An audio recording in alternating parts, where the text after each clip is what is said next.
জুলাইকে অস্বীকার করে বাংলাদেশে রাজনীতি করার কোনো সুযোগ নাই।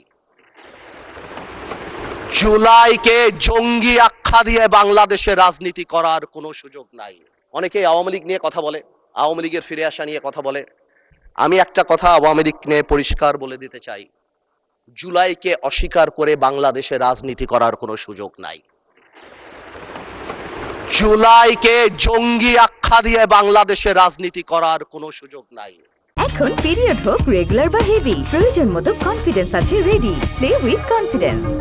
এবং এই বিচার না হওয়া পর্যন্ত বাংলাদেশের রাজনীতি করার কোনো সুযোগ নাই।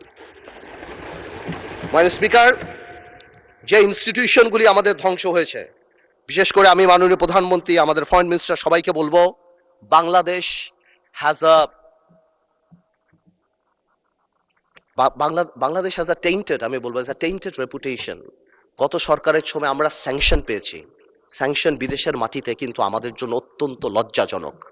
আমি আমার তরফ থেকে বলবো, এই র্যাবের প্রতি স্যাংশন, অর্থনৈতিকভাবে যেই জিনিসগুলি হয়েছে, যেভাবে আল জাজিরাতে আমাদের রেপুটেশন, আমাদের ব্যাংক লুট থেকে আরম্ভ করে and all Sheikh Hasina's man, এবং তারপর যেভাবে একটা মন্ত্রীর 700 বাড়ি, আমার মনে হয় এই জিনিসগুলিকে আমাদের রিকাভার করার জন্য আমাদের এনাফ কাজ করা উচিত।